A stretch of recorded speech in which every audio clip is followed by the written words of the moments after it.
പോലീസിലെ ആത്മഹത്യകൾ തടയാൻ പ്രത്യേക കൗൺസിലിംഗ് നടത്താൻ തീരുമാനം. പോലീസ് സ്റ്റേഷനുകളിൽ നേരിട്ടെത്തി കൗൺസിലിംഗ് നൽകും. ജനം ടിവി വാർത്തയെ തുടർന്ന് മനുഷ്യാവകാശ കമ്മീഷൻ ഇടപെട്ടതോടെയാണ് നടപടി. ജനം ഇമ്പാക്ട്. സംസ്ഥാന പോലീസിൽ ആത്മഹത്യ ചെയ്യുന്ന ഉദ്യോഗസ്ഥരുടെ എണ്ണം നാൾക്ക് നാൾ കൂടി വരികയാണ്. കഴിഞ്ഞ 2 ആഴ്ചയ്ക്കിടെ 5 ഉദ്യോഗസ്ഥർ ആത്മഹത്യ ചെയ്തിരുന്നു. 5 വർഷത്തെ കണക്കുകൾ പരിശോധിച്ചാൽ 82 ഉദ്യോഗസ്ഥരാണ് സേനയിൽ ആത്മഹത്യ ചെയ്തത്.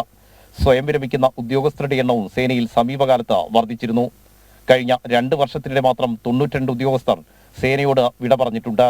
അമിത ജോലിഭാരവും മാനസിക സമ്മർദ്ദവുമാണ് ആത്മഹത്യകൾക്കും സ്വയം വിരമിക്കലിനും പ്രധാന കാരണം. എന്നാൽ ഇക്കാര്യത്തിൽ ഒന്നും ചെയ്യാൻ സർക്കാരോ പോലീസിലെ ഉന്നതരോ തയ്യാറാകുന്നില്ല. പോലീസിൽ ആത്മഹത്യകൾ വർദ്ധിക്കുന്നത് ജനം ടിവി പുറത്തുവിട്ടതോടെ മനുഷ്യാവകാശ കമ്മീഷൻ വിഷയത്തിൽ ഇടപെട്ടു. സംസ്ഥാന പോലീസ് മേധാവിയോട് റിപ്പോർട്ടും തേടിയിരുന്നു. ഇതിനെ തുടർന്നാണ് മുഖം രക്ഷിക്കാൻ പോലീസിൽ നടപടി തുടങ്ങിയത്. ഉദ്യോഗസ്ഥർക്ക് കൗൺസിലിംഗ് നൽകാൻ സംസ്ഥാന പോലീസ് മേധാവി നിർദ്ദേശം നൽകി. എല്ലാ പോലീസ് സ്റ്റേഷനുകളിലും കൗൺസിലിംഗ് ക്ലാസുകൾ സംഘടിപ്പിക്കാനാണ് നിർദ്ദേശം. ഇതിൽ എല്ലാ ഉദ്യോഗസ്ഥരും പങ്കെടുക്കണം.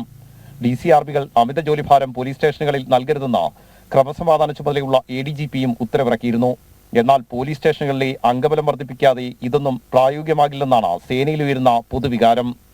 ആർ രാജീവ്, ജനം, തിരുവനന്തപുരം.